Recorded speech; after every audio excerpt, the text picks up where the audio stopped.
இப்ப என் பேத்தி என்ன செய்வா தெரியுமா? அவ செய்யறது குறும்பா இருக்கலாம், ஆனா அது எவ்வளவு மகிழ்ச்சியா இருக்குங்கிறத நாம அனுபவிச்சு பார்த்தாதான் தெரியும். நான் என்னமோ செஞ்சிட்டு இருக்கேன், என் பேத்தி வந்தா, தாத்தா இந்தா இதுக்கு இங்கு போட்டு கொடுன்னா, பேனாவுக்கு இங்கு போட்டு கொடுன்னா. அவங்க பள்ளிக்கூடத்தில் இந்த ஃபவுண்டன் பேனாவால் தான் எழுதணுமா, அதுக்காக நான் அதை வாங்கி இங்கெல்லாம் போட்டு தொடச்சி கையில் கொடுத்து எடுத்துகிட்டு போ, எழுதி பார்த்துக்கிட்டு போன்னு சொன்னேன். நல்லா எழுதுதான்னு எழுதி பார்த்துக்கிட்டு போன்னேன். பக்கத்தில் இப்படி ஒரு பேப்பர் கிடந்ததுங்க, அதில் என்னமோ எழுதிட்டு அவள் ஸ்கூலுக்கு போயிட்டாள். நான் அதை கவனிக்கலை. அப்புறம் ஊருக்கு போகும்போது இந்த குறிப்புகள் எழுதுறதுக்காக பேப்பர்லாம் வச்சுருக்கோம்ல, அதெல்லாம் எடுத்து வச்சுக்கிட்டு திருச்சியில் பட்டிமன்றம், அதுக்காக நான் போகிறதுக்காக போகிறேன். நான் உட்காந்தோடனே இந்த நடுவராக உட்கார்ந்தவர் சத்தியசீலன், பேராசிரியர் சத்தியசீலன் உட்கார்ந்தார். அவர் என்கிட்ட கேட்டார், சண்முகவடிவேல் ஒரு பேப்பர் கொடுங்க, குறிப்பு எழுதுறதுக்கு வேணும்னு கேளுங்க, கொடுங்கன்னார். நான் ஒரு பேப்பர் எடுத்து கொடுத்தேன்னா அவள் எழுதி வச்சுருந்தா பாருங்க, அதை நான் எடுத்துகிட்டு போயிட்டேன் கையில். அந்த பேப்பர் எடுத்து கொடுத்துட்டேன், நான் கவனிக்கலை என்ன இருக்குன்னு. அதை பார்த்துட்டு அவர் என்னை பார்த்து பார்த்து சிரிக்கிறார். ஏண்ணே என்னென்ன அப்படின்னு. உங்கள் பேத்தி உங்களை பற்றி கரெக்டாக தான் எழுதியிருக்காருன்னார். என்னன்னு வாங்கி பார்க்குறேன், எங்கள் தாத்தா ஒரு லூசுன்னு எழுதியிருக்கா. எங்கள் தாத்தா ஒரு லூசு பை சுடர்விழின்னு அவள் கையெழுத்து போட்டிருக்கா, எழுதி பார்த்துருக்கலாம். நான் வந்து கேட்குறேன், நீ இப்படி எழுதி வச்சிட்டியே, அந்த தாத்தா என்னை ரொம்ப கிண்டல் பண்ணுறாங்க, என்ன போன இடத்துல அவமானப்படும்படியாக வச்சுட்டியடி, நல்லா இருக்கா இது அப்படின்னு. நான் சும்மா தான் உன்னை லூசுன்னு எழுதினேன், ஆனால் நீ லூசு தாங்கிறத காட்டிவிட்ட பற்றியாருன்னா. என்னென்ன யாராவது பேப்பர் கேட்டாங்கன்னா எடுத்து கொடுக்கும்போது அதில் ஏதாவது எழுதியிருக்கான்னு பார்த்துட்டு கொடுக்க மாட்டேன், அதை பார்க்காம தானே கொடுத்தேன். இப்போ நீ லூஸா டைட்டான்னு கேட்குறா. இப்போ நம்ம என்ன பண்ணுறது? அதையும் ரசிக்க தான் நாம் தெரிஞ்சு வச்சுருக்கோம் இல்லை? குழந்தைகள் பேசுகிற பொழுது ரொம்ப மகிழ்ச்சியாக இருக்குது. அந்த குழந்தைகள் நல்லா பேசுது, நாமெல்லாம் அப்போ அப்படி பேசலையே, இந்த பிள்ளைகள் நல்லா பேசுதேங்கிறத பார்க்குற போது மகிழ்ச்சியாக இருக்குது.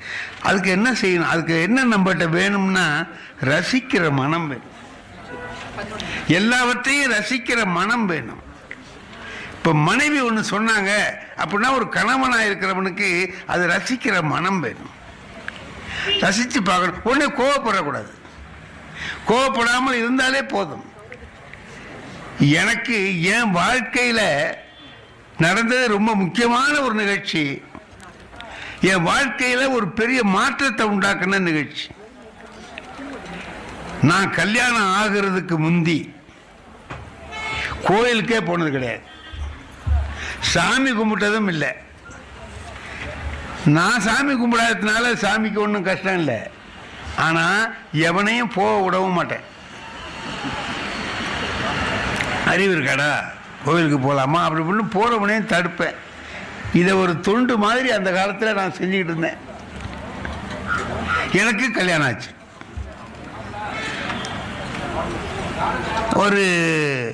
ஒரு வாரம் அந்த வர்றவங்கெல்லாம் என்ன பண்ணுவாங்கன்னா, அழைச்சிட்டு போகிறவங்கலாம் கோயிலுக்கு போக சொல்லுவாங்க. கணவன் மனைவி 2 பேரையும் கோயிலுக்கு போங்கம்பாங்க. நான் சொல்லுவேன், நீ போயிட்டு வா, நான் இங்கே இருக்கேன், நீ போயிட்டு வான்னு சொல்லுவேன். ஏன் நீங்கள் வரலையா? எனக்கும் சேர்த்து நீயே கும்பிட்டுட்டு வா போ அப்படின்னு. ஒரு வாரம் ஓடிச்சு. அதுக்கப்புறம் என் மனைவி என்கிட்ட கேட்டாங்க, ஏங்க உங்களுக்கு கடவுள் பக்தி இல்லையான்னு கேட்டான். நான் இல்லவே இல்லைன்னு. எனக்கு இருக்கேன், நான் சாமி கும்பிடலாமான்னு கேட்டாங்க. நீ வேணா கும்பிடு, நான் கும்பிட மாட்டேன். நான் தினம் கோயிலுக்கு போயிட்டு இருந்தேன் எங்கள் ஊரில் இருக்கிற போது, அதுமாரி போகலாமான்னா. நீ போ, என்ன கூப்பிடக்கூடாது, நீ வேணா நீ போயிட்டு வா அப்படின்னு. ஒரு வாரம் 10 நாள் கோயிலுக்கு போயிட்டு வந்ததுக்கு பிறகு ஒரு நாள் என் மனைவி சொல்கிறாங்க, நான் தனியாக கோயிலுக்கு போகிறேன் இல்லைங்க. ஆமாம், இந்த சின்ன பையனுங்க அங்கங்கே நிற்கிறவனோ கேலி பண்ணுறானுவோ, உன்னையா கேலி பண்ணுறானுவோ. அதில் ஒருத்தன் வந்து இடிச்சிட்டு போனான். எப்போவுமே ஒரு கணவனு புருஷங்காரனுக்கு கோபம் வருமா வராது? என் பொண்டாட்டியை ஒருத்தன் இடிச்சிட்டு போனான்னா எனக்கு கோபம் வரணும்ல, எனக்கு வரல. ஏன்னா என் மனசில் என்ன ஓடுதுன்னா, கல்யாணத்துக்கு முந்தி நம்ம பண்ணிக்கிட்டு இருந்த வேலையை இப்போ வேற எவனோ பண்ணுறான்.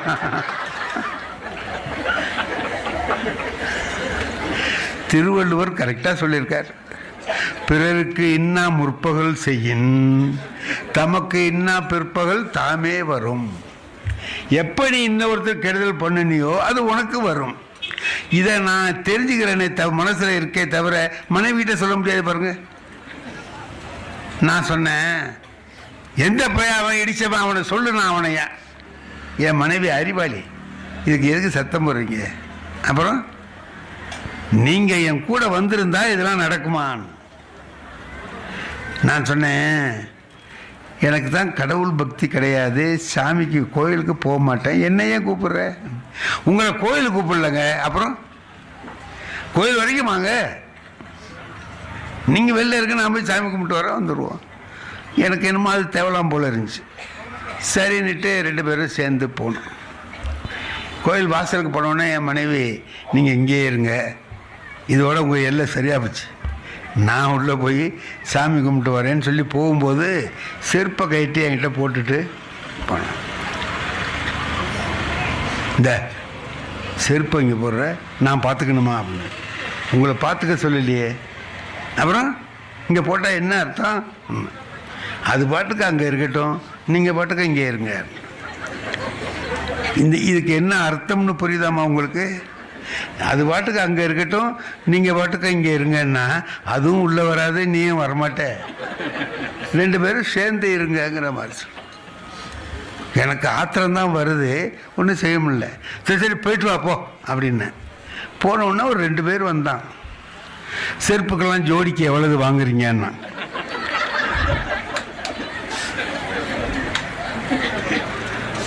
ஆஹா நம்மளை செருப்பு பார்த்துக்கிற ஆளுன்னு அவன் முடிவு பண்ணிவிட்டான் அப்படின்னுட்டு, ஏயா என்னை பார்த்தா உனக்கு செருப்பு பார்த்துக்கிறவன் மாதிரியா இருக்கு அப்படின்னு. அதான் பார்த்துக்கிட்டு இருக்கியே அப்படின்னா, போயா அப்படின்னேன். போகும்போது அவனு 2 பேரும் பேசிக்கிட்டு போகிறான், பொம்பளை செருப்புனா பார்த்துக்குவார் போல இருக்கு அப்படிங்கிற.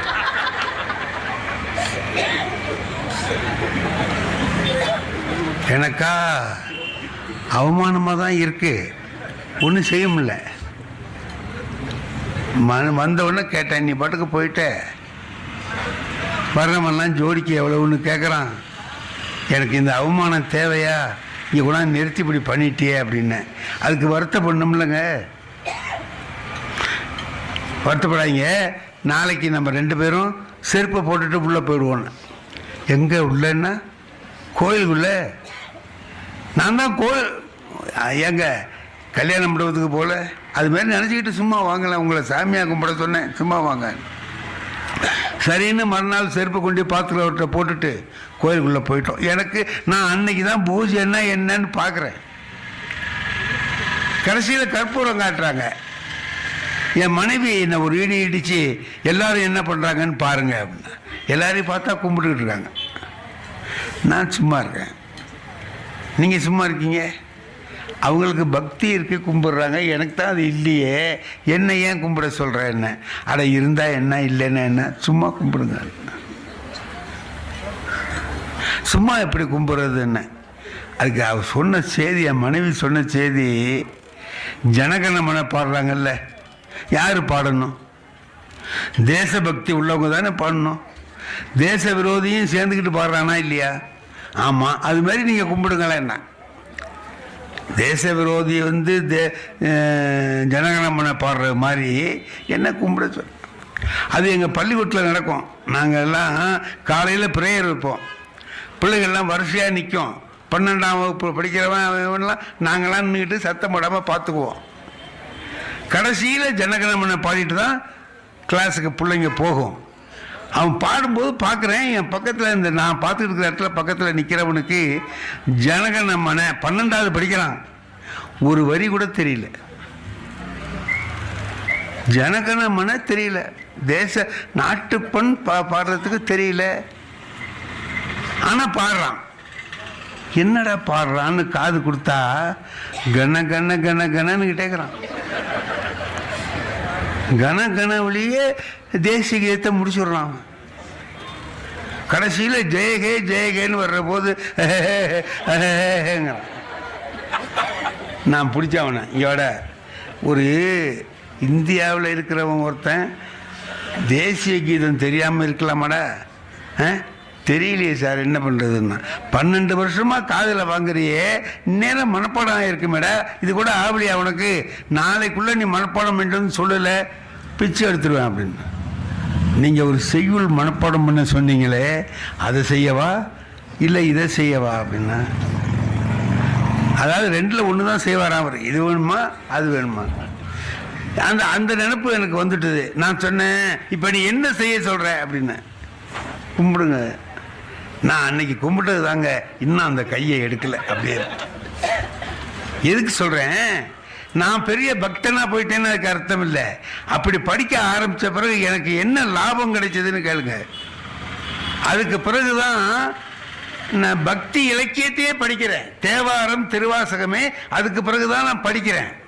அப்போதான் எனக்கு தெரிஞ்சது, அதுலேயே முக்காவாசி பக்தி இலக்கியங்கள் தமிழை அப்படியே நம்மகிட்ட கொண்டு வந்து கொட்டுது. தமிழில் பாதி அங்கே தானே இருக்கு, இதை நாம் இவ்வளவு நாள் இழந்துட்டு இருந்தோமே அப்படின்னு சொல்லி என்னை நினைக்க வச்சது. இப்போ இதை நான் எதுக்கு சொல்கிறேன்னு தெரியுமா? இப்போ ஒரு குடும்பத்துக்குள்ள கணவன் மனைவி 2 பேர் இருக்கிறோம். ஒருத்தர் மாத்துறது திருத்துறது எப்படி அப்படின்னா, என்னுடைய மனைவி செஞ்ச மாதிரி செஞ்சா திருந்துறவனுக்கு வருத்தம் இல்லாம திருந்துருவான். கஷ்டப்படுத்தி என்னை நீ மரியாதையா சாமி கும்பிடுறியா இல்லையா அப்படின்னு என்ன கேட்டிருந்தா நான் கும்பிட்டுருப்பேனா? என்னமோ அழைச்சிக்கிட்டு போய் கோயில் வாசலில் நிறுத்தி மறுபடியும் உள்ளே அழைச்சிக்கிட்டு போய் பக்குவமாக கொண்டு போய் திருத்தின முறை இருக்கு பாருங்க, அது கணவன் மனைவி கையாள வேண்டிய சிறந்த முறை. கடுமையாக திருத்தினா முடியுங்களா? பாருங்க, எங்கள் ஊரில் ஒரு பொண்ணு கல்யாணம் ஆகி எங்கள் ஊருக்கு வந்துச்சு. சாயந்தரம் வரவேற்பு எல்லாம் முடிஞ்சதுக்கு பிறகு ஒரே விறுவிறுத்து ஒரு ரூமில் போய் உட்காந்து ஃபேன்லாம் போட்டுக்கிட்டு ஆசுவாசப்படுத்திக்கிட்டு உட்காந்துருக்கு. 8th வீட்டில் ஒரு 15 வருஷத்துக்கு முந்தி கல்யாணம் ஆன பொண்ணு ஒருத்தி வந்தா. இங்கே இவகிட்ட, தங்கச்சி நீ இன்னைக்கு தான் எங்கள் ஊருக்கு வந்திருக்க. ஆமாக்கா அன்னைக்கு தான் வந்திருக்கேன். உனக்கு நான் சில செய்தியெல்லாம் சொல்கிறேன், கேட்டுக்கோ. சொல்லுங்கக்கா. புருஷனை எப்பவும் கையிலேயே வச்சுக்கணும்னு. அது எப்படியாக்கா கையிலேயே வச்சுக்க முடியும்? அவர் கடத்தருக்கு போக மாட்டாரா அப்படின்னா, போடி பைத்தியம் குடி. கையிலேயே வச்சுக்கணும்னா கையிலேயே வச்சுக்கணும்னு இல்லை, நம்ம சொல்கிறது அவர் கேட்குற மாதிரி வச்சுக்கணும். அது எப்படி சொல்லுங்க அப்படின்னா, நான் செஞ்ச மாதிரி செய். என்னக்கா செஞ்சீங்க நீங்கள்? என்ன கல்யாணம் ஆன அன்னைக்கு அந்த ஆள்கிட்ட சொல்லிட்டேனே, யோ இந்த தண்ணி அடிக்கிறது, சீட்டாடுறது, அது பண்ணுறது இது பண்ணுறது, பீடி குடிக்கிறது, சிகரெட் குடிக்கிறது, இந்த வேலையெல்லாம் வச்சுக்கிட்ட நாக்கு அறுத்துருவேன். அவன்கிட்ட பேசினா இவன் போய் வீட்டுக்கு நேரம் கழிச்சு வந்த காலை வெட்டிடுவேன். சீட்டு விளையாடுறதுன்னு தெரிஞ்ச கையை வெட்டிடுவேன். இந்த மாதிரிலாம் நான் சொன்னேன். அதே மாதிரி நீயும் கடுமையாக சொல்லு அப்படி. அதுக்கு இன்னைக்கு வந்தவ கேட்டா, நீங்கள் சொன்னதெல்லாம் சரியக்கா, அவங்க அதை கேட்டு திருந்திட்டாங்களான்னு கேட்டேன். அதுக்கு 15 வருஷம் சொல்கிறா, என்னமோ ஆயா யாருக்கு தெரியும், அன்னைக்கு போனவர் தான் இன்னும் வீட்டுக்கு வரல.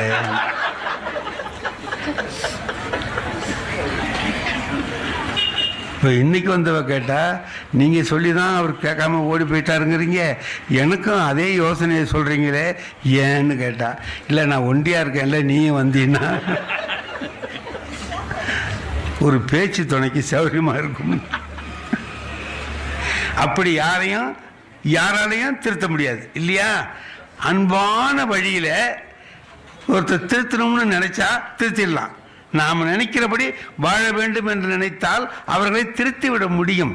நாமெல்லாம் சில சமயத்தில் என்ன நினைச்சிட்டு இருக்கிறோம் தெரியுமா? இந்த காலத்தில் பிள்ளைங்கள்லாம் கெட்டு போயிட்டானுவோ, ஒரு பயிலும் நல்லா இல்லை, அப்படி அப்படின்னு எதிர்மறையாகவே பேசிட்டு இருக்கோம். இருக்காங்க, அருமையாக இருக்காங்க, அருமையான பிள்ளைகள் இருக்காங்க. அதுவும் நான் என்னுடைய வாழ்க்கை அனுபவத்தையே சொல்கிறேன். பள்ளிக்கூடங்களுக்கு போய் நான் பேசுகிற பழக்கம், பெரிய ஸ்கூல்லலாம் போய் பேசுவேன். சென்னையில் ஒரு பெரிய ஒரு 6000-7000 பிள்ளைகள் படிக்கிற பள்ளிக்கூடம். அதில் அந்த இலக்கிய மன்றத்தில் பேசுகிறதுக்காக என்னை கூப்பிட்டுருந்தாங்க. போனேன். இந்த பிள்ளைகளுக்கு வேடிக்கையாக இருக்கட்டும்னு நான் ஒரு கதை சொல்லுவேன். இந்த 3வது 4வது புஸ்தகத்தில் நான் சொல்கிற கதை இல்லை, அது நம்ம இப்போ உள்ள இளைஞர்கள் செஞ்ச வேலை தான் சொல்ல போகிறேன். அதில் விறகு வெட்டி கதைன்னு ஒரு கதை இருக்கும். ஒருத்தன் விறகு வெட்டுறான், ஆற்று ஓரமாக நீட்டு வெட்டுறான். அவன் வெட்டி இருந்த கோடாலி ஆற்றுல வந்துருச்சு. அவனுக்கு நீச்சல் தெரியாது, ஆறு ஆழமாக இருக்கு. அழுகுறான், ஐயோ கோடாலி போனால் எனக்கு வாழ்க்கையே போச்சு, நான் என்ன பண்ணுறது, எப்படி நான் வெட்டுவேன் கொள்வேன், அழுகுறான். அப்போ ஒரு தேவதை வருது. அந்த ஆற்றுலேருந்து ஒரு தேவதை வந்து ஏன்டா அழுகுறேன்னு கேட்குது. இதுமாரி கோடாலி விழுந்துட்டுது. அதானே, அதுக்கு ஏன் அழுகுற, இங்கே வயிறு அப்படின்ட்டு உள்ள போய் ஒரு தங்கத்தில் கோடாலி கொண்டாந்து கொடுக்குது. இதுதான் உன்னுடைய பாரு. அவன் ஏழை தான், சாப்பாட்டுக்கே கஷ்டப்படுறவன் தான். ஆனால் அவன் பார்த்து உண்மையே பேசணுங்கிறதுக்காக இது என்னோட இல்லைன்ட்டான். அப்புறம் போய் ஒரு வெள்ளி கோடாலியை கொண்டாந்து காட்டுது, இது உன்னுடையா, இதுவும் இல்லைன்ட்டான். அப்புறம் 3வதாக அவனுடைய இரும்பு கோடாலியை கொண்டாந்து காமிச்சு, ஆமாம் இதுதான் என்னோட. நீ உண்மையே சொன்ன, 3ஐயும் நீயே வச்சுக்கோ. இதாங்க கதை முடிஞ்சு போச்சு. புஸ்தகத்தில் இருக்கிற கதை இதோடு முடிஞ்சு போச்சு. 3வது 4வது புஸ்தகத்தில் இந்த கதை இருக்கு. அதாவது உண்மையே பேசணும், பொய் சொல்லக்கூடாது, வறுமையில் இருந்தாலும் உண்மையே பேசணுங்கிறத காட்டுறதுக்காக அந்த கதையை வச்சிருக்காங்க. அது நல்ல கதை. இதை இப்போ உள்ள இளைஞன் என்ன பண்ணியிருக்கான், அந்த கதையையே வளர்த்துறான். இப்போ பொன்னியின் செல்வன் 2 வந்திருக்கு பாருங்க. அது மாதிரி இவன் என்ன பண்ணான், விறகு வெட்டி 2 போட்டான். போட்டு அதை எப்படி டெவலப் பண்ணுறான்னு பார்த்தீங்கன்னா, இதை கொண்டு போய் அவன் வீட்டில் கொடுக்குறான். இந்த 3 கோடாலியையும் அவன் மனைவிக்கு கோவம் வந்துட்டு, திருடிட்டு வந்தியான்னு கேட்குறான். இல்லை இல்லை, இந்த மாதிரி தேவதை வந்து, தேவதையாவது வர்றதாவது என்ன பொய் சொல்கிற, எங்கேயோ திருடி இருக்கிற நீ, ஏழ்மையை கண்டு பயந்துடக்கூடாது, திருடக்கூடாது, நேர்மையாக இருக்கணும் நீ பண்ண. இல்லை நான் அப்படி தான், தேவதைன்னா அப்போ எனக்கு இது காட்டுது தேவதையே, நீ வா நாளைக்கு வா அப்படின்னு. மறுநாள் அழைச்சிக்கிட்டு போகிறான். இந்த இடத்துல தான் தேவதை வந்துச்சு, நீ இங்கேயே நில்லு, நான் விறகு வெட்டிக்கிட்டு இருக்கேன்னு சொல்லிட்டு போய் விறகு வெட்டுறான். இப்போ தவறி போய் அவள் விழுந்துட்டான் ஆற்றுல ஓரத்தில் நின்று இருந்த. நேற்று கோடாலி விழுந்துச்சு, இன்னைக்கு பொண்டாட்டி விழுந்துட்டான். இப்போ இவன் என்ன செய்வான், ஓன்னு அழுகுறான். இப்போ உள்ள இளைஞன் எதுனா ஒரு இந்த கதை அழுத உடனே தேவதை வருது இல்லை, வரும், வந்துட்டுது. ஏன்டா அழுகுற, என் பொண்டாட்டி விழுந்துட்டா அப்படின்னு. அதுக்கு அழுகுற அப்படின்ட்டு உள்ளார போயிட்டு அங்கேருந்து வந்து நயன்தாராவை கொண்டாந்து காட்டுது, இதான் அவன் பொண்டாட்டியா பாருன்னு. இந்த பையன் என்ன பண்ணான், ஆமான்ட்டான். ஆமாம் இதுதான்ட்டான். இப்போ தேவதைக்கு கோவம் வந்துடுச்சு. இல்லை நேத்தி நல்லவனாக இருந்த, யோக்கியனாக இருந்த, தங்கத்தை காமிச்சேன் இல்லைன்ன, வெள்ளியை காமிச்சேன் கிடையாதுன்ன, இன்னைக்கு ஒரு அழகான பொண்ணை காமிச்ச உடனே இவதான் என் முண்டாட்டிங்கிறிய, கெட்டு போயிட்டியா, ஒரே நல்ல வீணாக போயிட்டியா நீ அப்படின்னு. அதுக்கு அவன் சொன்னான், வீணாவெல்லாம் போகல, உன்னை பற்றி எனக்கு தெரியாதா, நீ முதல்ல நயன்தாராவை தான் கொண்டாந்து காட்டுவேன், நான் இல்லைம்பேன், சும்மா இருக்க மாட்டேன், நீ தமன்னாவை கொண்டாந்து இதான் பாருன்னு கேட்பேன், இல்லைம்பேன், அப்புறம் என் முன்னாட்டியை கொண்டாந்து காட்டுவேன், இதாம்ப உண்மையே சொன்னேன், 3ஐயும் வச்சுக்கம்பேன். நான் ஒன்று வச்சுக்கிட்டே படாத பாடு படுறேன். அதனால தான் ஏதோ வந்ததோடு போவோம்னு சொல்லிட்டு சொன்னான்னு இப்போ உள்ளவன் எழுதியிருக்கான். இந்த கதையை இப்போ உள்ள பையன்கள் எப்படி எழுதுறாங்கன்னு பையன்களுக்கு சொல்லலாம்னு நினச்சி சொல்கிறேன். எனக்கு இப்போ உள்ள நடிகை பேர்லாம் தெரியாது. இந்த 2 பேர் இப்போ சொல்கிறேன் பாருங்க, இது என் பேத்தி எனக்கு எழுதி கொடுத்தது. இந்த இந்த இந்த 2ஐயும் சொல்லு சரியாக இருக்கும்னா அவள் எழுதி கொடுத்தது. இதில் அந்த ஸ்கூலில் பேசுகிற போது முதல்ல நயன்தாரா சொல்லிட்டேன், அடுத்தது தமன்னான்னு சொல்லணும்ல, மறந்துட்டேன். இப்போ பேர் வரமாட்டேங்குது, என்னடா பண்ணுறேன்னா அந்த எதுக்க உட்காந்த ஒரு பையன்கிட்ட ஒரு அழகான பொண்ணு பேர் சொல்லடான்னு கேட்டேன். அவன் எழுந்திரிச்சு சொன்ன வார்த்தை என் வாழ்க்கையில் பெரிய ஓங்கி அடிக்கிற அடி மாதிரி இருந்துச்சு. ஒரு அழகான பொண்ணு பேர் சொல்லுடா நீ எழுந்திரி அப்படின்னு. உலகத்திலேயே அழகான பொண்ணுன்னா அது எங்கள் அம்மா தான் சார். நான் எதிர்பார்க்கவே இல்லை, இப்படி ஒரு விடையை அவன் சொல்லுவான்னு எதிர்பார்க்கல. அவன் சொன்னான், அழகு என்பது வெளியிலே இல்லை, உள்ளே இருக்கிறது. எங்க அம்மாவோட உயர்ந்த குணம் வேற யார்கிட்ட இருக்கு? ஆகவே உலகத்திலேயே அழகுன்னு சொன்னா அது எங்க அம்மா தான். நான் என்ன நினைச்சு சொன்னேனோ அது என் மறதி ஒரு பையன்கிட்ட இருந்த உயர்ந்த எண்ணத்தை வெளிப்படுத்துச்சு இல்லையா? அப்படி இந்த இளைஞர்கள் எல்லாரும் கெட்டு போயிட்டான், வீணா போயிட்டான், அப்படி போயிட்டான்னு சொல்லி சொல்றதுல பயன் இல்லை. நல்ல பிள்ளைகள் இருக்காங்க, அருமையான பிள்ளைகள் இருக்காங்க, நல்ல அறிவாளிகளாக இருக்கிறாங்க, நல்ல விஷயங்களை எல்லாம் சொல்றாங்க, அவங்க நிறைய படிக்கிறாங்க. அவங்க நாம் புத்தகத்தில் படிக்கிறத விட வெளியிலேருந்து நிறைய தெரிஞ்சு. எல்லாருமே செல்லை பார்த்து கெட்டு போயிடறான்னு நம்ம நினைக்க வேண்டாம். செல்லு நல்ல விஷயத்துக்கு பயன்படுத்துறதுக்கு நம்ம பிள்ளைகளுக்கு கற்றுக் கொடுத்தோம்னா பிள்ளைகள் அதை கற்றுக்கும். இந்த பாருங்க, இப்போ ஒரு அப்பா ஈசி சேர்ல அப்படி படுத்திருக்கார், சாஞ்சி படுத்திருக்கார். இந்த பக்கத்தில் 10ஆம் வகுப்பு படிக்கிற பையன் படிச்சுட்டு இருக்கான், இந்த பக்கத்தில் 2ஆம் வகுப்பு படிக்கிற பையன் படிச்சுட்டு இருக்கான். இந்த 2ஆம் வகுப்பு படிக்கிறவன் கேட்குறான் அப்பா கிட்ட, அப்பா அண்ணன் புத்தகத்தை பார்க்குறேன், அதில் ரொம்ப படம் இல்லை, என் புத்தகத்தில் நிறைய படம் இருக்க. அணில் அப்படின்னு போட்டிருக்கான், ஒரு அணில் படம் போட்டிருக்கான். மயில்னு ஒன்று போட்டிருக்கான், மயில் படம் போட்டிருக்கான். அண்ணன் புத்தகத்தில் அப்படிலாம் படம் இல்லையே, ஏன் அப்படின்னா அதுக்கு இவர் என்ன சொல்லணும்? உனக்கு இப்போ தான் கற்றுக்கிற, மயில்னா எப்படி இருக்கணும்னு காட்டணும், அதுக்காக அதெல்லாம் போட்டு காமிக்கிறாங்க. அண்ணனுக்கு அதெல்லாம் தெரிஞ்சிட்டா நல்ல விஷயத்த சரி சொன்னால் போகிறோம்னு இப்படி ஒரு விவரமாக சொல்லாமல் சின்ன பயதானேன்னு நினச்சிக்கிட்டு அவர் என்ன பண்ணிட்டாரு, நீ முண்டம், உனக்கு படம் போட்டால் தான் தெரியும், அண்ணன் அறிவாளி, படம் இல்லாமலே தெரிஞ்சுக்குவான் அப்படின்னு சொன்ன உடனே நான் முண்டமான்னு கேட்டான். ஆமாம் விட்டா. ஒரு 15 நாள் கழிச்சு அந்த ஊரில் பஞ்சாயத்து போர்டு எலெக்ஷன் வந்துடுச்சு. பேலட் பேப்பரை அடித்து எடுத்துக்கிட்டு வீட்டில் எல்லாருக்கும் காட்டுறாங்க. அந்தந்த கேண்டிடேட்லாம் இதில் குத்துங்க, இதில் குத்துங்க, ஒருத்தர் அணிலில் குத்துங்க, ஒருத்தர் கிணத்துல போடுங்கிறாரு, ஒருத்தர் எண்ணெய் சட்டியில் போடு, என்னமோ ஒன்று காட்டுற கேணியில் போடுன்னு சொல்கிறார். இந்த பையன் பார்த்துக்கிட்டே இருந்தான். அப்பா அது என்னன்னா, இது எங்களுக்குள்ளே உள்ளது, உனக்கு ஒன்றும் இல்லை, சும்மாடுறான்னு. அவன் போயிட்டார். என்னமோ ஒன்று காமிச்சு என்னமோ சொன்னாங்களே, ஆமாம் எலெக்ஷனில் நிற்கிறாருடா, நின்னா அவருக்கு கேணி சின்னம், அந்த கேணியில் போடுங்கன்னு சொல்லிட்டு சொல்கிறாரு. ஆமாண்ணா, அது சரி, நான் தான் முண்டம், படம் போடுறான், உனக்கும் படம் போடுறானே ஏன்னா? அதுக்கு அந்த அப்பா சொன்னான், நீ சின்ன முண்டம், நான் பெரிய முண்டன்டா. பிள்ளைகள்கிட்ட நல்ல வார்த்தைகள் சொல்லணும். தப்பான வார்த்தைகளை அறிமுகப்படுத்தினோம்னா அந்த பிள்ளை நாளைக்கு நம்மளை கேட்பான்ல.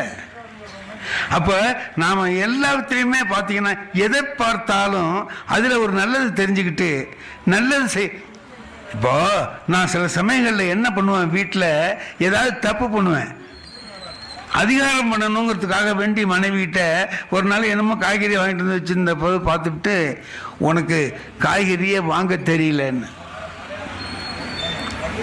அந்த தெருவில் கொண்டு வர்றவர் உங்ககிட்ட சொத்தையை கொடுத்துட்றாரு, முத்தலை கொடுத்துட்றாரு, காசு கூட வாங்கிட்டு போகிறாரு, உனக்கு ஒரு மண்ணுமே தெரியலன்னு. அதுக்கு என் மனைவி என்ன சொன்னாங்கன்னா, இன்னைக்கு ஞாயிற்றுக்கிழமை தானாங்க. ஆமாம், நீங்கள் ஓய்வாக தானே இருக்கு. ஆமாம், இன்றைக்கி காய்கறியெல்லாம் வாங்கிட்டு வாங்க, எப்படி வாங்கிறதுங்கிறத இதிலேருந்து நான் தெரிஞ்சுக்கிறேன். இது நமக்கு தேவையில்லாத வேலை தான், அது செஞ்சேன். நான் போனேன், மார்க்கெட்டுக்கு போனோடனே முதல் கடை என்கிட்ட படித்த பையன் ஒருத்தன் காய்கறி கடை வச்சுருந்தான். ஐயா வாங்கன்னா, நல்ல வேலை நீ காய்கறி கடையாவது வச்சியடாப்பா அப்படின்ட்டு. உட்காருங்க ஐயா, ஸ்டூல் எடுத்து போட்டான். வரவே மாட்டீங்க, வந்திருக்கீங்க, காய்கறி வாங்கலான்னு வந்தேன். கொடுங்கங்க, என்ன எழுதி வச்சிருக்கீங்களா? நீங்கள் உட்காருங்கன்ட்டு என்கிட்ட ஒரு பேப்பர் எடுத்து கொடுத்து படிங்கன்ட்டான். அவன் பார்க்குறான், 2 தேங்காய்ன்னு முதல்ல போட்டிருக்கு. அந்த தேங்காயை நான் கவனிக்கிறேன். அப்படி எடுக்கிறான், காதுகிட்ட வச்சு ஆட்டுறான். ஆடுதான்னு பார்க்குறான். ஒரு தட்டுறான். என்ன முத்தி இருக்கான்னு பார்க்குறாரான். அவனுக்கு பிடிக்கல, தூக்கி போட்டான். சார் இதே மாதிரி 100 தேங்காவை தட்டிவிட்டான். ஐயாவுக்கு இதை கொடுக்கப்படாது, நல்லதாக கொடுக்கணும்னு நினச்சி அவன் தேடுறான்னு நான் நினச்சிக்கிட்டு இருக்கேன். அதெல்லாம் பார்த்து எடுத்து கொடுத்தான். வெண்டைக்காய், கத்திரிக்காய் எல்லாத்தையும் எடுத்து கொடுத்தான். பச்சை மிளகா, இஞ்சி என்னமோ எடுத்து கொண்டு வீட்டில் கொடுத்தேன்.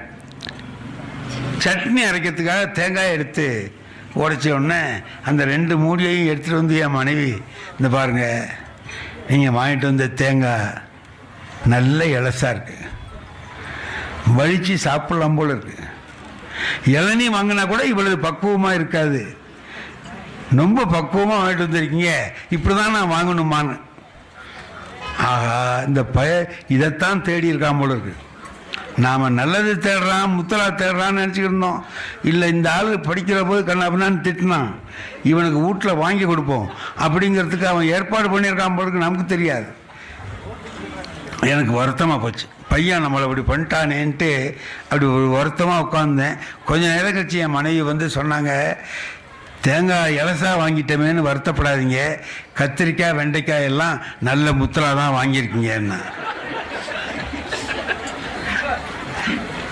அப்படின்னா என்ன அர்த்தம்? உனக்கு தேங்காய் வாங்கவும் தெரில, கத்திரிக்காய் வாங்கவும் தெரில, வெண்டை. நீ வந்து என்ன குறை சொல்கிற? ஒன்றை யாரோ இந்த ஏமாற்றி அனுப்பியிருக்கான். இவ்வளவு சொல்லலை, இது சொன்னதுலே தெரியுது. இப்போ இதுக்கு சொன்னோன்னே நமக்கு ஒரு கோபம் வரலாம்ல. கோபம் வந்தால் அந்த இடம் எப்படி ஆகிடும்? நரகத்தின் வாசல் மாதிரி ஆகிடும்.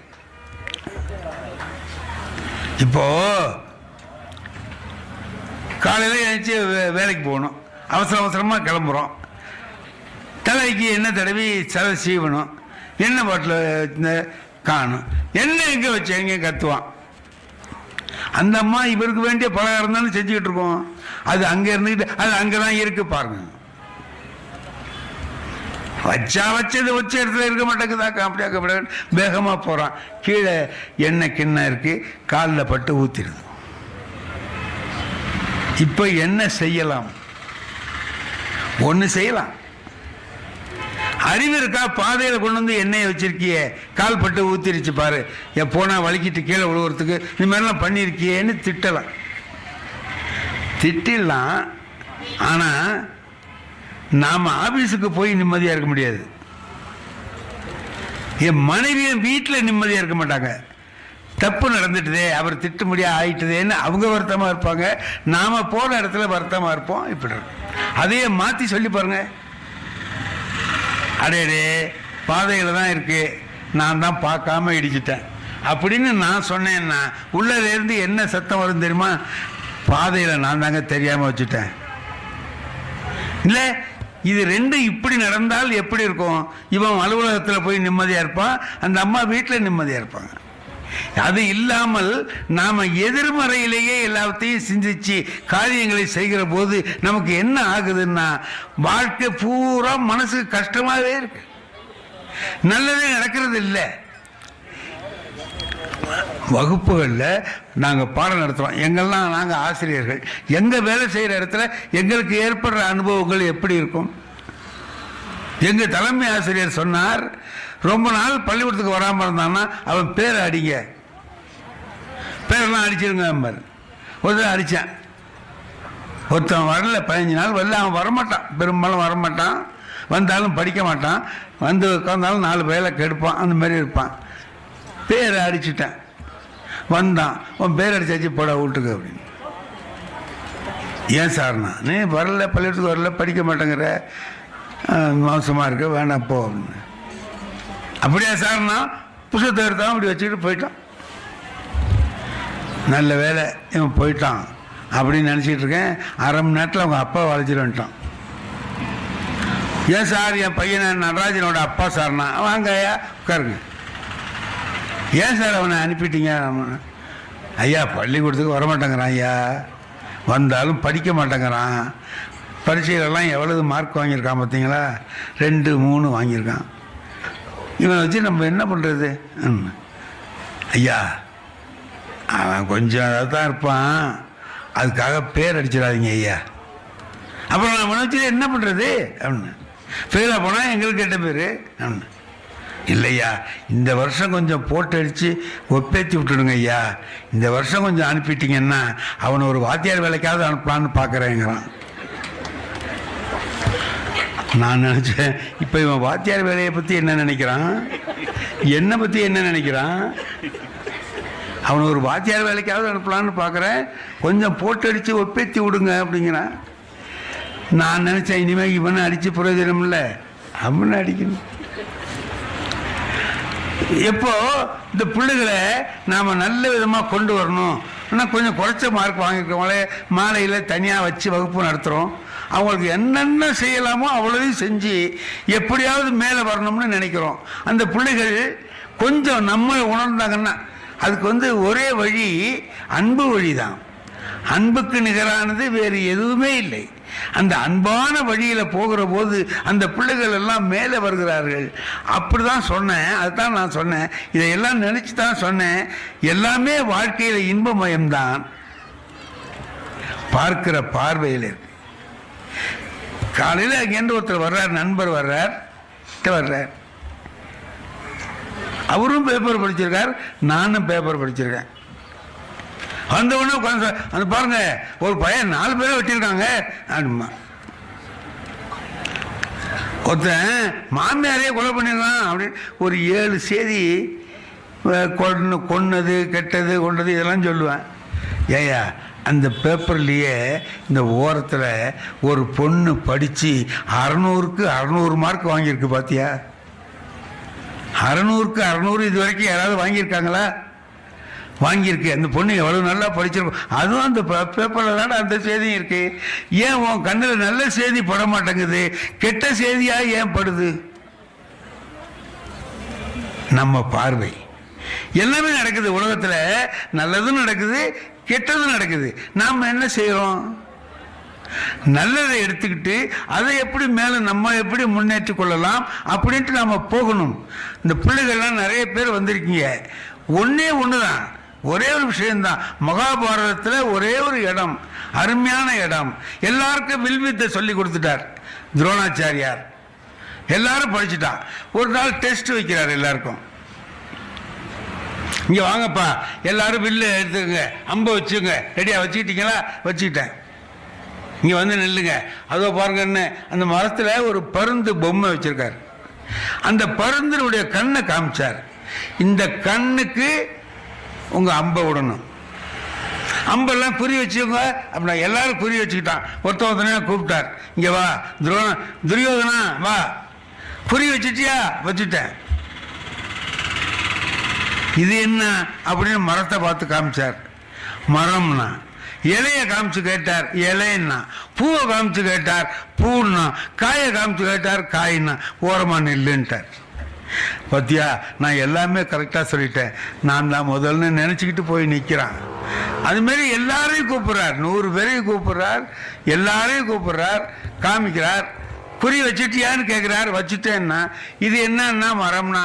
இலையை காமிச்சு என்னன்னா எல்லாம் சொன்னான். கடைசியில் அர்ஜுனன் வந்தான். அர்ஜுனா, குறி வச்சுட்டியா?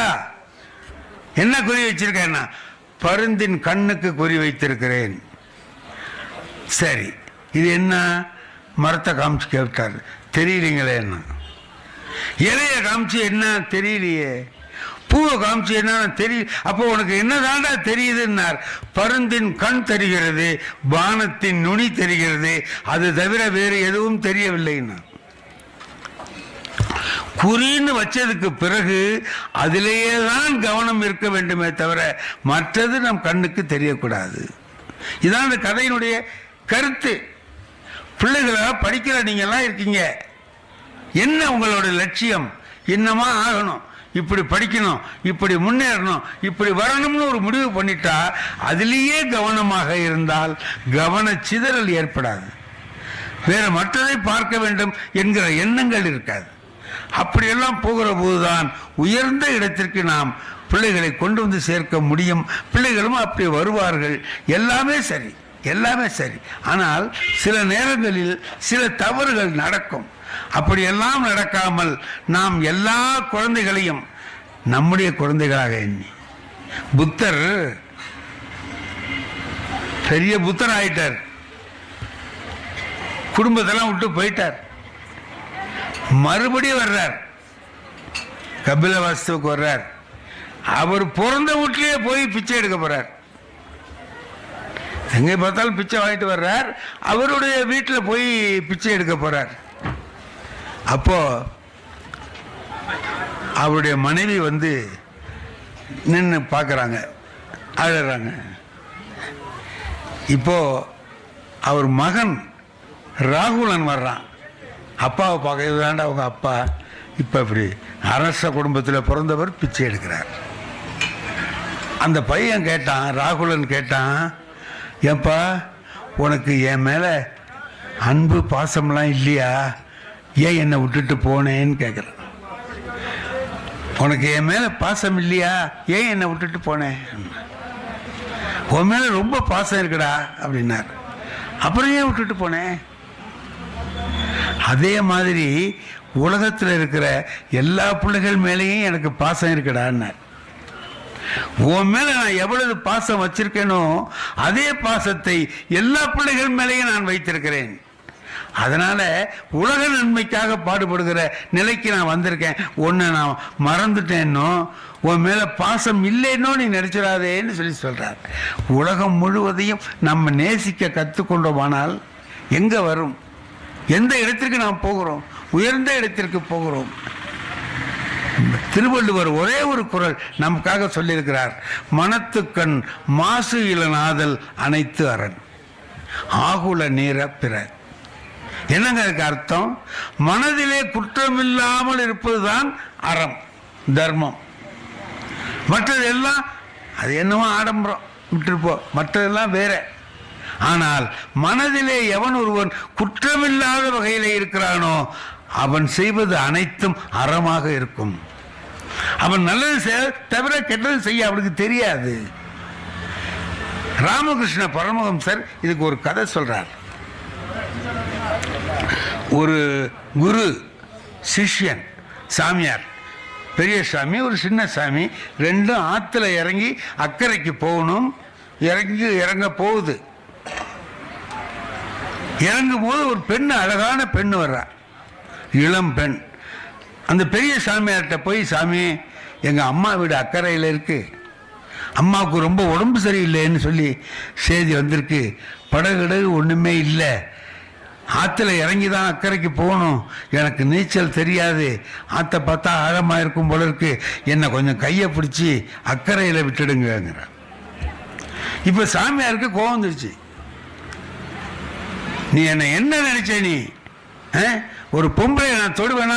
நான் எவ்வளோ பெரிய சாமி, நான் துறவி, அப்படி ஆக்கும் இப்படி ஆக்கணும்னு சத்தம் பண்ணான். அப்போ தான் அழைச்சி போறனா அழைச்சிட்டு போ, எதுக்கியா கத்துறேன்ட்டு வந்தா. சின்ன சாமிகிட்ட வந்தா, சாமி நீங்களாவது என்னை கொண்டு அக்கறையில் விடுங்க என்ன. அவ்வளோதானம்மா, வான்னு கையை பிடிச்சி அழைச்சிட்டு வந்தான். நடுப்புற ஆழம் அதிகமாக போச்சு, நனைஞ்சிட்டான், உடம்பு பூரா நனைஞ்சு போச்சு. தூக்கி தோளில் போட்டான், போட்டுக்கிட்டு போகிறான். பெரிய சாமி திரும்பி இதை பார்த்தான். அவனுக்கு ஆத்திரம். நீ எல்லாம் ஒரு சாமியாராடா? நீ எல்லாம் எதுக்குடா துறவியா வர்ற? நீ இவ்வளவு அயோக்கியத்தனம் பண்ற, பொம்பளையை போட்டு தூக்கி தோளில் போட்டிருக்கிற, அப்படி இப்படின்னு திட்டுறான். மனசுக்குள்ள அவன் என்ன நினச்சிட்டு இருக்கான்? அட நம்மளே இந்த வேலையை செஞ்சுருக்கலாமே அப்படின்னு அவன் நினச்சிட்டு இருக்கான். அங்கே போகும்போது அந்தாண்ட போனான், அங்கே போய் திட்டுறான். இவன் போனான், சின்ன சாமி கொண்டு அங்கே விட்டான், நீ போமான்னா அவன் போயிட்டான். திரும்பி திரும்பி திட்டுறான் இவனை. அங்கே ஒரு பெரிய கூட்டம், அந்த மாதிரி கூட்டத்தில் சாமியார் பேசுகிறார். எதுக்க சிஷ்யன் உட்காந்துருக்கான். சொல்லுவேன், சாமியார்லாம் இந்த காலத்தில் கெட்டு போயிட்டானுவ, அவர் போய்ட்டா. இந்த பக்கம் என் சிஷ்யன் இந்த உட்காந்துருக்கான், இந்த பையன் இன்னைக்கு என்ன பண்ணான்னு தெரியுமா அப்படின்னு அந்த செய்தியெல்லாம் சொல்கிறான். ஏண்டா நீ பண்ணினியா இல்லையாடா, அவளை தூக்கி தோல்ல போட்டு. அவன் எழுந்தான். சாமின்னா என்னடா அப்படின்னா, நான் அவளை அங்கேயே விட்டுட்டேன், நீங்கள் விடவே மாட்டேங்கிறீங்களே சாமின்னா. நான் அவளை அங்கேயே விட்டுட்டேன், நான் தொட்டேன், தூக்குனேன், என் மனசுல எந்த குற்றமும் இல்லை, விட்டேன், நீ தொடல. ஆனா அவளையே நினைச்சுக்கிட்டு இருக்கேன். இது ரெண்டு பேர்ல யார் குற்றவாளி? திருவள்ளுவர் கேட்கிறார், மனதில் குற்றம் இல்லாமல் இருப்பதுதான் அறம் தர்மம் என்று சொல்லுகிறார். ஆகவே மனதை தெளிவாகவும் குற்றமற்றதாகவும் வைத்துக் கொள்வதற்கு நாம் நம்முடைய பிள்ளைகளை பழக்கணுமானால் அந்த பிள்ளைகள் உயர்ந்த இடத்திற்கு வருவார்கள். நாம் எதிர்பார்க்கிற இந்த இந்தியா எப்படி வரணும்னு நாம் நினைக்கிறோமோ அதில் நம்முடைய தமிழ்நாடு இருக்குதுங்களே, சிறந்த பண்புகளை கொண்ட நாடு, சிறந்த பண்புகளை கொண்ட நாடு. அந்த நாட்டிலே உள்ள பிள்ளைகள் எல்லாம் நாளை நம்முடைய பண்பாட்டை காக்கிறவர்களாகவும் நமக்கெல்லாம் மேலும் மேலும் அந்த பண்பாட்டு செழிப்பை உண்டாக்கக்கூடியவர்களாகவும் வர வேண்டுமானால் நம்ம பெரியவர்களாக இருக்கிற நாம் அவர்களுக்கு சொல்லுவதை விட நடந்து காட்ட வேண்டும். நாம் நடக்கிறத தான் அது எல்லாமே அவனுக்கு தெரியும். இப்படி தான் நடக்கணும், இப்படி நாம் நடந்து கொள்வதுதான் நேர்மை முறை என்று கற்றுக்கொள்வார்கள். அதை நாம் அவர்களுக்கு சொல்லித்தர வேண்டும் என்பதுதான் முக்கியம். அவ்வாறு செய்வதற்கு நம்முடைய பெரியவர்கள் எல்லோரும் நாம் எல்லாரும் முதல்ல தெளிவாக இருந்தோம்னா நம்முடைய பிள்ளைகள் நல்லவர்கள். கொண்டு வந்து பிள்ளைகளை சேர்க்கும் போது அந்த காலத்தில் சொல்லுவாங்க, களிமண்ணை கொடுத்துருக்கேன் உங்கள் கையில். ஆசிரியர்கள்ட்ட சொல்லுவாங்க பெற்றோர்கள், களிமண்ணை கொடுத்துருக்கிறேன், இதை நீ தெய்வ சிலையாகவும் செய்யலாம், குரங்காகவும் செய்யலாம், அது உங்கள் கையில் இருக்கு, என் பிள்ளைய உயர்ந்த நிலைக்கு கொண்டு வாங்க ஐயா அப்படின்னு சொல்லி ஒப்படைப்பாங்க. ஒரு ஆசிரியனுக்கு அந்த பொறுப்பை கொடுப்பாங்க. நாம் அந்த பொறுப்பை ஏற்றுக்கொண்டுதான் இவைகளை எல்லாம் செய்கிறோம். ஆகையினால ஆசிரியர்களாகிய நாம் நம்முடைய பொறுப்பை உணர்ந்து இந்த குழந்தைகள் நம்முடைய கையிலே ஒப்படைக்கப்பட்ட இளம் சிறார்கள், இவர்களை மூத்த குடிமக்களாக நல்லவர்களாக பண்பாடு உள்ளவர்களாக ஆக்க வேண்டிய பொறுப்பு நம்மிடம் இருக்கிறது. அப்போ யார் யார் சேர்ந்துக்கணும்? பெற்றோர்களும் சேர்ந்துக்கணும், ஆசிரியர்களும் சேர்ந்து கொள்ள வேண்டும். ரெண்டு பேருமா சேர்ந்து இந்த குழந்தைகள் வந்திருக்கிறவர்கள் எல்லாரையும் உயர்ந்த நிலைக்கு கொண்டு வர வேண்டும். அதுதான் நம்முடைய கையிலே இருப்பது. ஆசிரியராக இருக்கிறவர்களுக்கு நான் நினச்சிக்குவேன், நான் ஒரு வாத்தியார், ஒரு பையன் என்கிட்ட படித்தான், அவன் நல்லா படிக்கலை, கடைசியில் வந்தான், பரிசை எழுதினான், ஃபெயிலாக போயிட்டான். எங்கள் வீட்டுக்கு வந்தான், ஐயா நான் தான் ராமலிங்கம். வாய்யா, என்ன ஒன்று தெரியாதா சொல்றிய? ஏய்யா பரிசை எழுதினே, நான் என்ன ஆனேன்னு நீங்கள் ஏதாவது கவலைப்பட்டீங்களோன்னா? ஆமாப்பா, என்னடா ஆனே? போயிட்டு சார், கணக்கில் போயிட்டு சார், ஒரு மார்க் சார், ஒரே மார்க் சார். எனக்கு வருத்தமாக போச்சு. திருத்தினவர் 35 மார்க்குக்கு 34 மார்க்கை போட்டு ஃபெயில் ஆக்கி விட்டாரு. அந்த ஒரு மார்க் சேர்த்து போட்டிருந்தா பிள்ளை பாஸ் ஆகிருப்பானே அப்படின்ட்டு மார்க் ஷீட்டை வாங்கி பார்த்தா ஒன்று தான் வாங்கியிருக்கான். என்னடா ஒன்று தானடா வாங்கியிருக்கேங்கிறேன், நான் தானே சொன்னேங்கிறான். நான் என்ன சொன்னேன்? கணக்கில் போயிட்டு ஒரு மார்க்குன்னு, நீங்களாம் 34 நினச்சிங்கன்னா நான் என்ன சார் பண்ணுறதுன்ட்டு. சரிடா இப்போ என்ன பண்ணலான்னு, அதான் உங்களை கேட்க வந்திருக்கேன், என்ன செய்ய? எழுது, மறுபடியும் அதை எழுது. எழுதலாம் சார், 4 தடவை எழுதலாம் சார், 4 தடவையும் அதே ஒரு மார்க் வாங்குறோம். எப்படா கரெக்டாக ஒரு மார்க்கை வாங்குறேன்னு. அதுக்கு அவன் சொல்கிறான், அந்த திருத்துறவருக்கு சைபர் போட தெரியாது போல இருக்கு சார், அதனால 1 போடுறாரு, இல்லைன்னா நான் 1 வாங்குறதுக்கு எந்த நியாயமும் இல்லை, என்னமோ 1 போட்டிருக்கிறாரு அவர் அப்படின்னு சொல்லி சொல்கிறான். சரிடா, என்ன இப்போ நீங்கள் இதை பார்த்து சொல்லுங்கள் சார், எழுதுங்கிறீங்க, நான் எழுதுறேன் ஃபெயில் ஆகுறேன், இப்படி சொல்லாதீங்க, கொஞ்சம் நல்லா யோசித்து சொல்லுங்கண்ணா. இனிமேல் நீங்கள் எழுத வேணாண்டா, இப்போ தான் நீங்கள் கரெக்டாக சொல்கிறீங்க. என்ன செய்யன்னா, எங்கேயாவது ஒரு கடையில் வேலைக்கு சேர்ந்துக்கோ. ரொம்ப நாளாக அப்பா கிட்ட பணம் வாங்கியிருக்கேன், ஒரு 10 ரூபா சம்பாரிச்சு உங்கள் அப்பாவுக்கு கொடுறேன். நல்ல யோசனை சொல்கிறீங்க சார், எங்கேயாவது ஒரு கடையில் வேலை வாங்கி கொடுங்கன்னா. இந்த எங்கேயாவது வேலை வாங்கினா என்னையே கேட்குறியடா அப்படின்னு. உங்களை நம்பி தானே சார் நான் இருக்கேன், இங்கே பாருங்க. திருச்சியில் 2 லாரி வச்சுருந்தாருங்க ஒருத்தர், 2 லாரி. நான் போனேன்னா எங்கேயாவது பேசிட்டு வந்தேன்னா பஸ்ஸுக்கு வந்து அங்கே நிற்பேன். அவர் ஒரு ஸ்டூல் எடுத்து போடுவார், உட்காந்துருப்பேன். பஸ்ஸு வர்ற வரைக்கும் வந்தால் நிறுத்தி என்னை ஏற்றி விடுவார். நல்ல மனுஷன், எனக்கு உதவியாக இருப்பார். நான் அவர்கிட்ட உட்காந்துருக்க போது ஒரு நாள் சொன்னேன், இந்த ராமலிங்கம்னு ஒருத்தன் இருக்கான், என்ன எங்கேயாவது வேலை வாங்கி கொடுக்க சொல்கிறான். நான் என்ன எம்ப்ளாய்மெண்ட் ஆஃபீஸாக வச்சுருக்கேன், அவனுக்கு சொல்கிறேன், கேட்க மாட்டேங்கிறான். நீங்கள் தான் வாங்கி கொடுங்கங்கிறான். உன் கம்பெனியில் ஏதாவது சேர்த்துக்கையான்னு. ஐயா நானே 2 லாரி வச்சுருக்கேன், நான் என்ன ஐயா வேலை கொடுக்க முடியும்? கிளீனர் வேலைக்கு வருவான் ஐயான்னார். வருவான். நான் சீட்டு கொடுத்து அனுப்புகிறேன், சேர்த்துங்கன்னு அனுப்பினேன். போயிட்டான். எனக்கு அப்போ ஒரு 7-8 வருஷம் அந்த பக்கம் போகிற வேலை இல்லை, நின்றுட்டேன். திருச்சியிலேருந்து வந்தவர் ஒருத்தர் சொன்னார், ராமலிங்கம்னு ஒரு பையன் திருச்சியில் இருக்கிறான், அவன் உங்கள்கிட்ட படித்தவனான்னு கேட்டார். ஆமாம் ஆமாம், என்ன விஷயம்னு. அவன் இப்போ எப்படி இருக்கான்னு தெரியுமா உங்களுக்குன்னார்.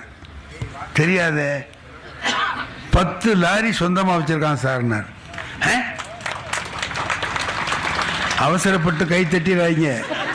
கை தட்டிட்டு அப்புறம் நம்ம தான் கஷ்டப்படணும். ஏன்னா இவனுக்கு போய் கை தட்டணும் அப்படின்னு. 10 லாரி சொந்தமாக வச்சுருக்கான்.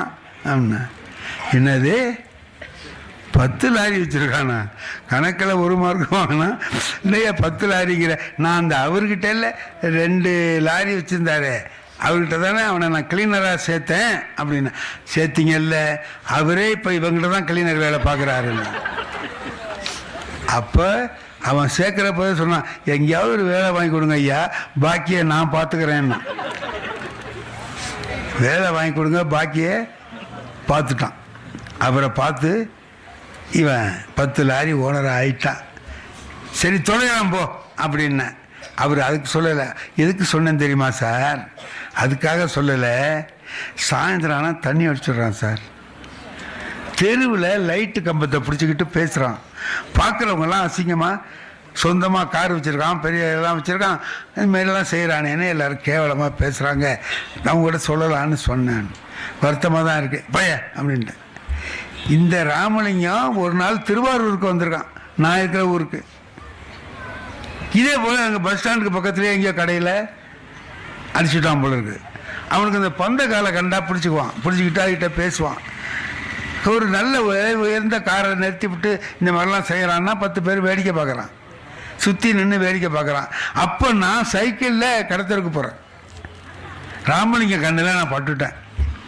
ஐயான்னா, அடே ராமலிங்க சவுண்டு மாரி இருக்கேன், ராமலிங்கம்மா அப்படின்ட்டு போகிறேன். என்னமா சொன்னான்னு இவ்வளோ எப்படி இருக்கான்னு ஆடிக்கிட்டு இருக்கான். நீ வாங்கய்யா வாங்கய்யான்னா கிட்ட போனேன்ல. உடனே சொன்னான், ஐயா நான் இன்னைக்கு இந்த நிலைமையில் இருக்கேன்னா அதுக்கு நீங்கள் தான் காரணம்னா. பக்கத்தில் நிற்கிறவன்லாம் சொல்கிறான், யோ ஒரு வாத்தியாராக இருந்து ஒருத்தனை குடிகாரன் ஆக்கியிருக்கிய உருப்படியா நீ? நான் அதில் ஒரு பாடத்தை கற்றுக்கிட்டேன். என்னன்னு கேட்டிங்கன்னா, என்கிட்ட படித்த பிள்ளை நல்லா இருந்தான்னா அதை எனக்கு பெருமையாக சொல்லுவான். அதே போல் அவன் குடிகாரனாக போயிட்டான்னா வாத்தியாருக்கு கெட்ட பேர் தான். என்னையா சொல்லி கொடுத்த பிள்ளைக்கு கேட்பாங்களா இல்லையா? ஆகவே நம்மகிட்ட படிக்கிற பிள்ளைகளை கல்வியில் பெரியவர்களாக ஆக்குவதை விட இன்னொரு கடமை நமக்கு இருக்கிறது, அவர்களை பண்பாடு உள்ளவர்களாக மாற்றும், சிறந்த குணங்கள் உள்ளவராக மாற்றுவது. இதையெல்லாம் செய்யக்கூடிய கடமை நமக்கு இருக்கிறது. வெறும் பாடத்தை போதிப்பது மட்டுமல்ல, என்னுடைய மாணவன் நல்லா இருக்கான், என்ற படித்த பிள்ளைகள் பண்பாடு உள்ளவர்களாக இருக்கிறார்கள், அவர்கள் எல்லாம் நல்ல குணம் உள்ளவர்களாக இருக்கிறார்கள் என்று சொல்லுகிற பொழுது ஒரு ஆசிரியர் தான் ஆசிரியராக ஆனதை நினைத்து பெருமைப்படலாம். யாருக்குமே இல்லாத மரியாதை ஒரு வாத்தியாருக்கு இருக்கு சமுதாயத்தில். நீங்கள் இன்னைக்கு கொஞ்ச நாள் கழிச்சு இங்கே வந்தீங்கன்னா உங்களுக்கு தெரியாதுமா. ஒரு 15 வருஷம் கழிச்சு கலெக்டரம்மா வந்தாங்கன்னா எங்கேயோ பார்த்த மாதிரி இருக்கேன்னு சொல்லுவாங்களே தவிர கலெக்டரம்மான்னு தெரியாது. ஆனால் நான் 100 வருஷம் கழிச்சு போனாலும் சார் போறாருமா பிரியமா இருப்பான். டெல்லியில் தமிழ் சங்கத்தில் பேசுறதுக்கு போயிருக்கேன். நாங்கள் முன்னாடி போய் உட்காந்துட்டோம். அதுக்கு பிறகு யாரோ ஒருத்தர் உள்ள வர்றார். எல்லாரும் எழுந்திரிச்சு அவரை மரியாதை பண்ணுறாங்க. அப்போ அவர் ஏதோ ஒரு மரியாதையான இடத்துல இருக்கிறவர்னு தெரிஞ்சுக்கிட்டேன். மேலே வந்தவர் மேலே ஏறி வந்தவொடனே என்ன காலை தொட்டு கும்பிட்றார். எல்லாரும் அவருக்கு மரியாதை கொடுக்குறான். அவர் எனக்கு மரியாதை கொடுக்குறாரு. எனக்கு அவர் யாருன்னு தெரியல. ஐயா என்னங்க இந்த மாதிரி பண்ணுறீங்க என்னன்னு. நான் உங்களோட தான் படித்தேன், திருவாரூருக்கு பக்கத்தில் மாங்குடி, இங்கே செக்ரட்டரியாக இருக்கிறேன், அதனால் என்ன எல்லாரும் இங்கே பண்ணுறாங்க, அப்படி நான் வந்ததுக்கு நீங்கள் தானே காரணம்னார். அப்போ நமக்கு எப்படி இருக்குது? ரொம்ப பெருமையாக இருக்குது, நல்லா இருக்குது. அதே மாதிரி யாராவது நம்மகிட்ட படித்தவன் நல்லா இல்லைன்னா வருத்தமாக இருக்கு. ஆகவே நாம் எல்லோருடைய கவனமும் எல்லாரையும் உயர்ந்த இடத்திலே கொண்டு போய் வைத்து நம்முடைய பிள்ளைகளை எல்லாரும் பாராட்டும்படியாக வச்சு பார்க்கறது இருக்க ஒரு வாத்தியா இருக்கு. அதை விட பெரிய மகிழ்ச்சி உலகத்தில் வேறு எதுவும் இல்லை. என் குடும்பத்தில் வறுமை இருக்கலாம், எது வேணாலும் இருக்கலாம், எல்லாத்தையும் விட என்கிட்ட படித்த பிள்ளை நீ கலெக்டராக இருக்கிறார், இவர் எஸ்பியாக இருக்கார், ஐபிஎஸ்ஸாக இருக்கிறார். ஐபிஎஸ் முருகன்னு ஒருத்தவங்க இருக்காங்க, ஐபிஎஸ். அவங்க எங்கேயோ இந்த ஐஜியாக இருக்காங்க. அவங்க தானே திருவாரூர் என்கிட்ட படித்தவர். அவர் என்ன சொல்லுவார், லெட்டர் எழுதுவார், ஆசிரியர் தினத்தில் மரியாதை சொல்லுவார், அப்பப்போ பேசுவார். அதெல்லாம் கேட்குற போது நமக்கு நம்மகிட்ட படித்தவங்க நல்லா இருக்காங்க அப்படிங்கிற ஒரு எண்ணம் வருது. நாம் பார்த்து நாம் உருவாக்குகிற பிள்ளைகள் எல்லாரும் நன்றாக இருக்கிறார்கள் என்று சொன்னால் நமக்கு ரொம்ப அது கௌரவமாக இருக்கும். வாழ்க்கையில் ஒரு 10 லட்ச ரூபாய் எனக்கு கிடைச்ச மாதிரி இருக்கும். ஒரே ஒரு பிள்ளையை பார்த்தோம்னா, ஐயா நான் இந்த மாதிரி இருக்கேன் அப்படின்னு சொன்னார்னா எனக்கு அது கௌரவமாக இருக்கும். அந்த கௌரவத்தை நீங்கள் எல்லோரும் அடைய வேண்டும். இருக்கிற பிள்ளைகள் எல்லாரும் உயர்ந்த உயர்ந்த நிலைமைக்கு போக வேண்டும். உங்களுடைய ஆசிரியர்கள் உங்களாலே பெருமை அடைய வேண்டும். நீங்க உங்க ஆசிரியர் சொல்லி பெருமை. அப்துல் கலாம் ஒரு காலத்தில் வரும்போது என்ன பண்ணிட்டு இருந்தாருன்னா, செயின்ட் ஜோசப்ஸ் காலேஜில் நான் படித்தேன்னு சொன்னார். திருச்சியில் செயின்ட் ஜோசப்ஸ் காலேஜில் நான் படித்தேன் அப்படின்னு சொல்லி அது பெருமைப்படுவார். அதுக்கு பிறகு அவர் பெரிய விஞ்ஞானி ஆகி குடியரசுத் தலைவராக ஆனதுக்கு பிறகு செயின்ட் ஜோசப்ஸ் காலேஜ் சொல்லுது, இவர் எங்கிட்ட படித்தார் அப்படின்னு. அப்போ பாருங்க, அவர் அந்த காலேஜால் அவர் பெருமை அடைந்தார். அவர் உயர்ந்த இடத்துக்கு போன பிறகு காலேஜ் அவரை சொல்லி பெருமை அடைகிறது. அந்த உயர்ந்த இடத்தை நாம் எல்லோரும் அடைய வேண்டும். நிறைய குழந்தைகளை பார்த்த உடனே எனக்கு உங்கள்கிட்ட நல்ல செய்தி சொல்லணும் அப்படிங்கிற ஆசை வந்ததுனால எல்லாமே உங்களுக்குள்ள செய்திகளாகவே இன்னைக்கு சொல்லியிருக்கிறேன். எல்லாவற்றையும் நினைத்து பார்த்தீர்களானால் எல்லாம் இன்பமயமாக இருக்கும். துன்பமே இல்லை. அப்பரடிகள் திருநாவுக்கரசரை கைது பண்ணி அழைச்சிட்டு போறதுக்கு வர்றான். பல்லவ மன்னன் ஆள் அனுப்புறான். வான்னு கூப்பிடுறாங்க. அப்ப அவர் சொல்றார், யாமாருக்கும் குடியல்லோம்னு சொல்லிட்டு கழித்து சொல்றார், இன்பமே துன்பம் ஒரு நாளும் இல்லை. என்னைக்கு எனக்கு இன்பம் தாண்டா, துன்பமே. பாரதியார் எல்லா கஷ்டங்களையும் அனுபவிச்சார். சாப்பிட சோறு இல்லை, அரிசி இல்லை. ஆனா அவர் என்ன பாடினார் தெரியுமா? எத்தனை கோடி இன்பம் வைத்தாய் இறைவா. இன்பமா வச்சான், அவருக்கு துன்பம் தான் வச்சிருக்கிறான். அவர் என்ன செய்வார் தெரியுமா? ஒரு மனுஷன் நடக்கிற மாதிரி அவர் நடக்க மாட்டார். அவர் மனைவி தான் பாவம், என்ன பாடுபட்டாங்களோ அந்த அம்மா. ஜூவுக்கு, திருவனந்தபுரம் ஜூவுக்கு போறார் அவர். அங்க சிங்கத்தை பார்த்தவொன்னு சொல்றார், நீ காட்டுக்கு ராஜா, நான் பாட்டுக்கு ராஜா. சிங்கத்துக்கிட்ட கேட்குமா? அதுகிட்ட போய் சொல்ற, நீ காட்டுக்கு ராஜா, நான் பாட்டுக்கு ராஜான்னு அதை போய் தடை கொடுக்குறாரு. அந்த அம்மா என்ன சொல்றாங்க, அவர் மனைவி செல்லம்மா, கடவுளே அந்த சிங்கத்துக்காவது நல்ல புத்தியை கொடுங்கிறார். அதுக்காவது நல்ல புத்தியை கொடு, ஒன்றும் வேண்டாமல் இருக்கட்டும். அதனால ஒரு உயர்ந்த நிலை, அவ்வளவு கஷ்டத்தில் இருந்தாலும் கூட எத்தனை கோடி இன்பம் வைத்தாய் இறைவா என்று சொல்லுகிற மனநிலை. ஆகவே நீங்க எவ்வளவோ செய்திகள் வரலாம், தீமையானது, மற்றவர்களுக்கு கெடுதல் செய்கிறது, இது மாதிரி செய்திகள் வந்தால் விட்டு தள்ளிடுங்க. நல்ல நல்ல செய்திகள் ஏராளம் வருது. அவைகளை எல்லாம் படித்து அப்படி நாமும் வர வேண்டும் என்று நினைத்து மேலே வர வேண்டும். நீங்கள் எல்லாரும் நிறைய கூட்டம் இருக்கிறத பார்த்தோன்னே நான் என்ன நினச்சேன் தெரியுமாம்மா? கச்சாமுச்சான்னு பேசிகிட்டு இருப்பாங்க, நம்மளால் பேச முடியாதுன்னு அருமையாக கேட்குறாங்க. இவ்வளவு பக்குவமாக கேட்குற பிள்ளைகளும் பெற்றோர்களும் வந்து நிறைந்திருக்கிற கூட்டத்தில் பேசுவது எனக்கு பெருமையாக இருக்கு. இதெல்லாம் பார்த்த உடனே இன்னும் ஒரு 2 மணி நேரம் பேசலாமான்னு ஒரு ஆசை. இந்த பையன் சொல்கிறான் பாரு, இதுக்கு தாண்டா பேசாமல் இருக்கக்கூடாது, பேசியிருந்தாலும் அந்த ஆள் முன்னாடியே நினச்சிடுவான் அப்படின்ட்டு. ஆனால் பேச மாட்டேன். ஏன் தெரியுமா? அமெரிக்காவில் நடந்தது எனக்கு தெரியும்.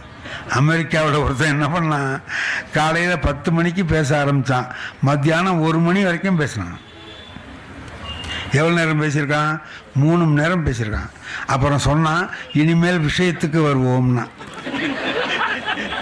ஆஹா, 3 மணி நேரம் பேசியிருக்கான், இன்னும் விஷயம் பேசல. விஷயம் இல்லாமலே 3 மணி நேரம் பேசுகிறான்னா அப்போ விஷயத்தை எவ்வளோ நேரம் பேசுவாங்க? மணி 1, பசிக்குது. பார்த்தா நம்ம ஊர் மாதிரி பொறுமையாக இருக்க மாட்டான்ல அமெரிக்காவில். அங்கேருந்து மேடையில் ஏறி ஒருத்தன் வந்தான், பேண்ட்டு பாக்கெட்டில் கையை விட்டு எடுக்கிறான், துப்பாக்கி எடுத்து இப்படி மேஜை மேலே வச்சுட்டு பேசுகிறவரை பார்த்தான். கை காலெலாம் ஆட ஆரம்பிச்சிட்டுது. இந்தரே வேணாம்னா சொல்லு, நிறுத்திடுறேன், அதுக்காக நீ துப்பாக்கியெல்லாம் எடுக்காத அப்படின்னா. யோ நீ பேசியா, நீ இப்போ தான் விஷயத்துக்கு வந்திருக்க, பேசு. நீ ஒன்று சுட மாட்டேயா, பேசு. அப்புறம் எதுக்கு வச்சிருக்கேன்னா, ஒன்று சுடுறதுக்கு இல்லைடா. அப்புறம் ஒன்று ஒரு பேச்சாளன்னு ஒருத்தர் கூப்பிட்டு வந்தார் பாரு, அம்மா சிரிக்கிறாங்க. அவங்களுக்கு இவரை ஒரு பேச்சாளர் கூப்பிட்டு வந்தி அப்படின்ட்டு அவங்களுக்கு தானே கொண்டு வந்திருக்க துப்பாக்கின்னா. அதனால் நம்மளை கூப்பிட்டதுனால யாருக்கும் எந்த கெடுதலும் வந்துவிடக்கூடாது. ஆகையினால் இந்த அளவில் நிறைவு செய்கிறேன்.